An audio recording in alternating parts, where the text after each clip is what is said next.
আসসালামু আলাইকুম বন্ধুরা, কিচেন বাঙালিয়ানা চ্যানেলে আপনাদের সবাইকে স্বাগত জানাই। আজকে আমি আপনাদের সঙ্গে শেয়ার করব দারুণ স্বাদের দুধ পাকন পিঠার রেসিপি। এটা দেখতে যেমন লোভনীয়, খেতেও কিন্তু দারুণ টেস্টি, আর এতটা নরম তুলতুলে রসে ভরা, মুখে দিলেই মিশে যাবে। তাহলে বন্ধুরা, রেসিপিটি না টেনে সম্পূর্ণ দেখতে থাকুন। আশা করছি আপনাদের অনেক ভালো লাগবে। তো পিঠাগুলো তৈরি করে নেওয়ার জন্য সবার প্রথমে আমাদের একটা ডো তৈরি করে নিতে হবে। তো সেই জন্য আমি একটা কড়াইয়ের মধ্যে 1 গ্লাস দুধ নিয়ে নিলাম, আর এই দুধের মধ্যে দিয়ে দিচ্ছি সামান্য পরিমাণ লবণ, আর দিয়ে দেব 1 চা চামচ মতো চিনি।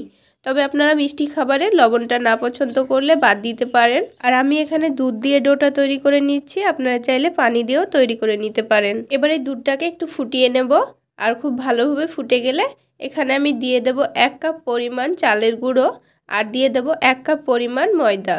এবার গ্যাসের ফ্লেমটা মিডিয়ামে করে দিয়ে ঢাকনা দিয়ে ঢেকে এটাকে আমি 2 থেকে 3 মিনিট মতো এভাবেই রেখে দেব। তারপর 2 থেকে 3 মিনিট পর এটাকে একটু নাড়াচাড়া করে নিতে হবে, দিয়ে এটাকে খুব ভালো করে একটু ঝরঝরে করে নিতে হবে। অনেক সময় দেখবেন চালের গুঁড়ো দিয়ে পিঠা বানালে পিঠাটা শক্ত হয়ে যায়। তবে আপনারা যদি এইভাবে চালের গুঁড়োটাকে খুব ভালোভাবে সেদ্ধ করে নেন, তবে কিন্তু পিঠাগুলো একেবারেই নরম তুলতুলে হবে, আর খেতে কিন্তু দারুণ টেস্টি হবে। আর পিঠাগুলো কিন্তু একটুও শক্ত হবে না, একেবারে তুলোর মতো নরম তুলতুলে হবে। তো এবার কিন্তু খুব সুন্দরভাবে ঝরঝরে হয়ে গেছে। এবার এটাকে নামিয়ে ঠান্ডা করে নেব। তো কিছুক্ষণ ফ্যানের নিচে রাখলেই কিন্তু এটা খুব সুন্দরভাবে ঠান্ডা হয়ে যাবে। তো এবার ঠান্ডা হয়ে গেছে, এবার এটাকে খুব ভালো করে মথে নেব। তো কিছুক্ষণ মথে নেব এইভাবেই। এবার এই ডোটা হালকা মথে নেওয়া হয়ে গেছে। তো এবার এর মধ্যে একটা ডিম দিয়ে দেব। আর এখানে এই পাকন পিঠার মধ্যে কিন্তু এই ডিমটা স্কিপ করলে হবে না, অবশ্যই ডিমটা দিতে হবে। তো ডিমটা না দিলে এই পিঠাগুলো ফুলবে না ভেতর থেকে। তো এবার ডিমটাকে খুব ভালো করে মিক্স করে নিয়েছি। এবার এই ডিমটা দিয়ে খুব ভালো করে এটাকে মথে নিতে হবে। আর বন্ধুরা, এই ছোট ছোট টিপসগুলো কিন্তু অবশ্যই ফলো করে আপনারা পিঠাগুলো বানাবেন, দেখবেন আপনাদের পিঠাও কিন্তু একেবারে নরম তুলতুলে হবে, খেতে অনেকটাই টেস্টি হবে। তো এবার কিন্তু খুব ভালো করে মথে নেওয়া হয়ে গেছে, আর দেখুন এটা হাতে লেগে লেগে আসছে। তো এর মধ্যে আমি কিন্তু 1 চামচ ঘি দিয়ে দিচ্ছি, আর ঘিটা একটু গরম করে গলিয়ে নিয়েছি। তবে আপনারা ঘিয়ের পরিবর্তে এখানে তেল দিয়েও এটা মথে নিতে পারেন। তো ঘি দিলে কিন্তু এটা খেতে অনেকটাই টেস্টি হয়। তো ঘি দেওয়ার পর কিন্তু এটা আর হাতে লেগে লেগে আসবে না, খুব সুন্দরভাবে একটা সফট ডো তৈরি হয়ে গেছে।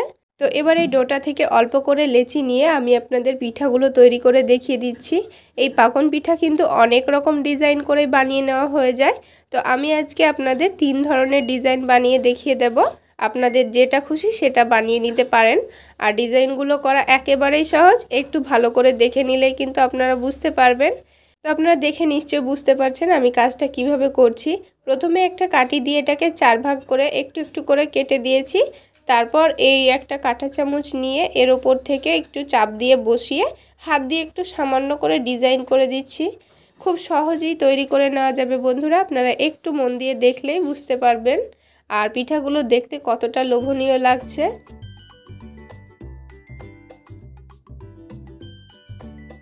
তো বন্ধুরা, একটা ডিজাইন কিন্তু আমাদের তৈরি করা হয়ে গেল। তো আমি আপনাদের আরও একটা ডিজাইন করে দেখিয়ে দিচ্ছি।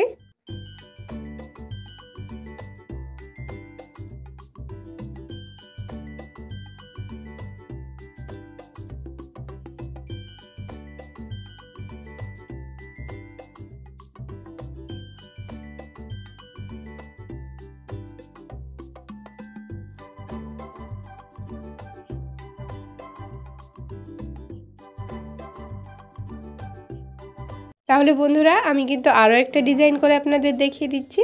এবার কিন্তু আরও একটা তৈরি করে নেব। তো এটা কিন্তু খুব সহজ। তো বন্ধুরা, দেখলেন তো কত সহজেই কিন্তু আমি 3 ধরনের ডিজাইন তৈরি করে নিলাম একই রকম পদ্ধতিতে। তো এইভাবেই কিন্তু আপনারা ডিজাইনগুলো তৈরি করে নেবেন। আর বন্ধুরা, আমার এই পাকন পিঠার ডিজাইনগুলো কেমন হয়েছে অবশ্যই কিন্তু কমেন্ট সেকশানে জানাতে ভুলবেন না। আর ভালো লাগলে একটা লাইক শেয়ার করে দেবেন। আর সেই সাথে আমার চ্যানেলে নতুন হয়ে থাকলে চ্যানেলটি সাবস্ক্রাইব করে পাশে থাকা বেল আইকনে একটা প্রেস দিয়ে দেবেন। এতে করে যখনই কোনো নতুন ভিডিও আপলোড দিব সবার আগে নোটিফিকেশান পেয়ে যাবেন। তো বন্ধুরা, দেখুন সবগুলো পিঠা কিন্তু আমার তৈরি করা হয়ে গেছে। এবার তেলটা হালকা গরম করে নিয়ে আমি এই তেলের মধ্যে একটা একটা করে পিঠাগুলো দিয়ে দিচ্ছি। আর এখানে যে কটা পিঠা আমি তৈরি করেছিলাম একবারেই কিন্তু ভাজা হয়ে যাবে। তো আমি একটা একটা করে সবগুলোই পিঠা দিয়ে এগুলোকে কিছুক্ষণ সময় নিয়ে ভেজে নেব। তো এগুলো একদিকটা কিন্তু হালকা ভাজা হয়ে গেছে, এবার এটাকে আমি উল্টে দিচ্ছি। তো এইভাবে বারবার উল্টে পাল্টে মিডিয়াম টু লো আছে এগুলোকে আমি ভেজে নেব, আর একটু লালচে করে ভেজে নিতে হবে। তো গ্যাসের ফ্লেম যদি এখানে বাড়ানো থাকে তবে কিন্তু পিঠাগুলোর একদিক পুড়ে গেলে খেতে একেবারেই ভালো লাগবে না। তাই অবশ্যই খেয়াল রেখে এগুলোকে বারবার উল্টে পাল্টে গ্যাসের ফ্লেমটা লোতে রেখে ভেজে নেবেন।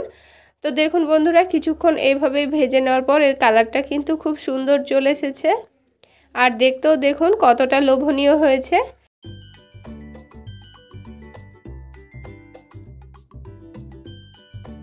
তো এবার পিঠাগুলোর তেলটা ঝরিয়ে নিয়ে আমি তুলে নেব।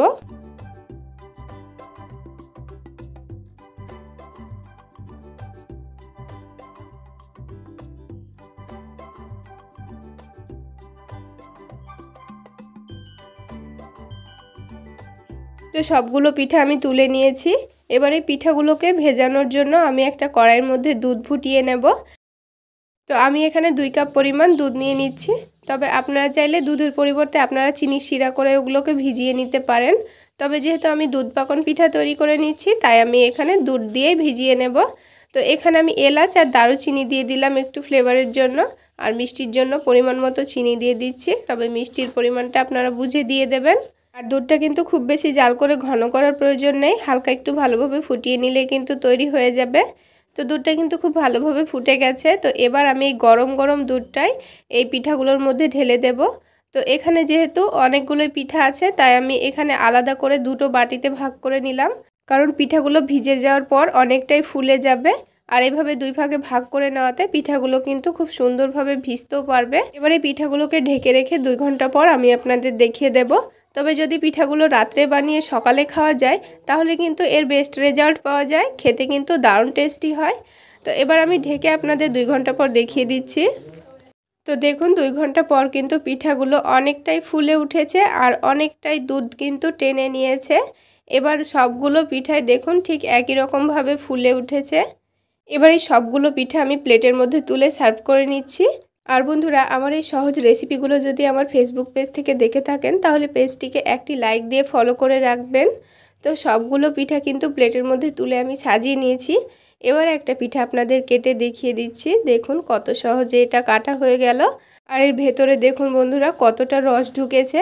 তাহলে বন্ধুরা আজকে এই পর্যন্তই। সকলে অনেক বেশি ভালো থাকবেন, সুস্থ থাকবেন।